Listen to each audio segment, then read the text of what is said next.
بسم اللہ الرحمن الرحیم۔ ساتھیو، آپ دیکھ رہے ہیں علم کی باتیں، اور آج ہم بات کر رہے ہیں بڑی مایہ ناز شہرہ آفاق کتاب دا الکیمسٹ پہ۔ دا الکیمسٹ کے رائٹر ہیں پاولو کویلو، بہت کمال رائٹر ہیں۔ یہ برازیلین رائٹر ہیں، برازیل کے ہیں۔ چونکہ اسٹوڈنٹس آپ کو آج کل چھٹیاں ہیں، یہ کتاب آپ لوگوں کی جو ٹین ایجرز کے، نوجوانوں کے، بڑے لوگوں کے، بزرگوں کے، سب کے پڑھنے والی ہے۔ اس کتاب یعنی دا الکیمسٹ کی اگر میں بات کروں تو اس کتاب کی تقریباً ہر لائن ہی کوٹیشن ہے۔ اس کا ہر پیج پہ آپ کو کئی کوٹیشنز ملے گی۔ تو یہ ایک سیلف ڈسکوری پہ بیس کرنے والی کتاب ہے۔ ایک چھوٹا سا ناول ہے جس کو آپ ایک مرتبہ اگر شروع کر بیٹھے تو میں دعوے سے کہتا ہوں کہ آپ اس کو رکھے بغیر، پڑھے بغیر رکھیں گے نہیں۔ ٹھیک ہے، یعنی اتنی اچھی کتاب ہے، چھوٹی سی ہے۔ تو میں اس کو انشاءاللہ کوشش کروں گا کہ اس کی باقاعدہ سمری دوں۔ آج تو میرا جی چاہا کہ آپ کو کے ساتھ اس کے کچھ پوائنٹس شیئر کروں۔ تو ساتھیو، جو اسٹوڈنٹ خاص طور پہ جس کو انگریزی پڑھنی نہیں آتی، چلو یہاں سے شروع کر لیتے۔ اس کو شروع میں انگریزی پڑھنی نہیں آتی، کوئی بات نہیں، اس کتاب کو پڑھیں۔ اس میں سے اتنا انٹرسٹ ڈیولپ ہوگا آپ کا کہ آپ کی سوچ ہونی۔ ٹھیک ہے، ایک بات۔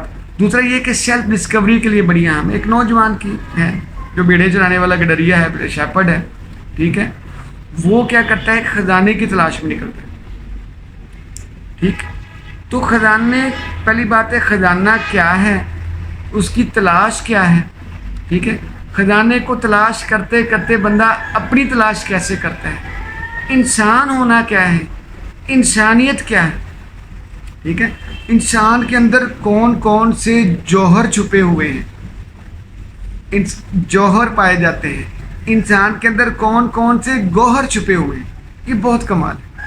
ہم انسان ہیں نا، یقین کریں ہم روبوٹک سے ہو گئے ہیں، مشینی سے، وہ بھی 2 3 4 کاموں میں۔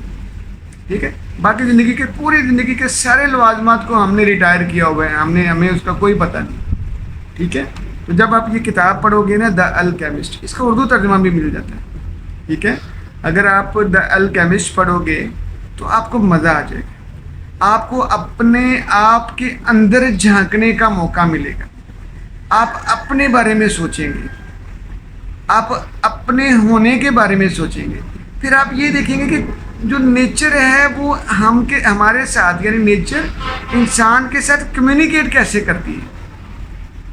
یعنی یہ قدرت جو ہے، نیچر ہے، ہمارے پاس آس پاس میں پائی جانے والی تمام چیزیں جو ہیں وہ بھی بولتی ہیں۔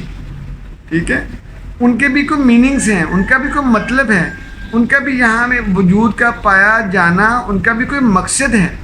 ٹھیک ہے، تو یہ چھوٹی چھوٹی چیزیں وہ ہمیں ایک دوسرے، ہمیں ہمارے ہونے کا احساس بھی دلاتی ہیں اور اپنی موجودگی کا احساس بھی دلاتی ہیں۔ ٹھیک ہے، تو اس کی دا الکیمسٹ کی میں ایک ہی بات کر دیتا ہوں، کہتے ہیں کہ اگر آپ کی چاہت سچی ہے، اگر آپ کسی چیز کو پانا چاہتے ہیں اور آپ اس میں فلی کمیٹڈ ہیں، آپ کا رواں رواں وہ چاہتا ہے اس چیز کو پانے، تو کہتا ہے کہ کائنات کا ذرہ ذرہ آپ کو اس چیز سے ملانے کے لیے، اس چیز کو دلانے کے لیے متحرک ہو جاتا ہے۔ کائنات گھومتی ہے، ٹھیک ہے، کائنات گھوم کے آتی ہے۔ اس کی مثال میں شاید اس انداز سے دوں تو مجھے سمجھ آئے گی۔ حضرت امام حنبل کے بارے میں بتایا جاتا ہے، کیونکہ یہ ناول تھا، دنیاوی بات تھی، لیکن مجھے ذرا اسلام سے ہیلپ لینا ذرا اچھا لگتا ہے۔ تو حضرت امام حنبل کا واقعہ بڑا کمال اس میں بیان کیا گیا ہے۔ وہ کہتے ہیں کہ وہ کسی سفر پہ نکلے ہوئے تھے، تو کسی سفر پہ تھے، تو سفر پہ جاتے ہوئے انہیں کسی ایسے علاقے میں آگے آپ آن پہنچے جہاں پہ کوئی جاننے والا نہیں تھا، تو رات دیر ہو گئی تو مسجد میں قیام کیا۔ تو مسجد میں جو ان کا مسجد کو سنبھالنے والے، دیکھ بھال کرنے والے ہوتے ہیں، انہوں نے دیکھا ہو کوئی بزرگ بندہ بغیر اجازت کے آئے بیٹھا ہوا، اس کو نکال دیا، چلے جی یہاں پہ سونے کا جو ہے وہ انتظام نہیں ہے، تو مسجد میں سویا نہیں کرتے، اللہ کی عبادت کا جگہ ہے۔ ٹھیک ہے، تو ان کو نکال دیا۔ ٹھیک ہے، اب وہ ڈڑک کے نکال دیا۔ امام حنبل نے جان بوجھ کے نہیں بتایا کہ جی میں وقت کا امام ہوں، میں وہ ہوں، جس کی تعلیمات پہ آپ عمل کرتے ہیں. ٹھیک ہے. تو کہتے ہیں کہ میں گیا تو ایک نان جو نا بنانے والے نے مجھے پکڑا, دیکھ لیا, تو وہ مجھے ساتھ لے گیا اپنے گھر. تو وہ نا میں دیکھ رہا ہوں وہ آٹا گوندھ رہا ہے تو استغفار پڑھ رہا ہے.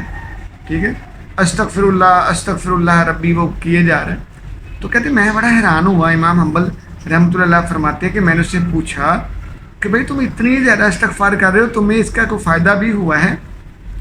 کہتے حضور مجھے بہت فائدہ ہوا ہے, میری تقریباً ساری خواہشیں پوری ہو گئی ہیں, ایک خواہش رہ گئی ہے کہ میرے دل کی بڑی خواہش ہے کہ جو وہ بہت بڑے ولی اللہ ہیں امام حنبل, ان کے بارے میں سن رکھا ہے کہ کاش ان سے کو ملاقات ہو جائے. تو امام حنبل سن کے فرماتے ہیں یار وہ تو میں ہی ہوں, اور مجھے اس علاقے میں کوئی کام نہیں تھا.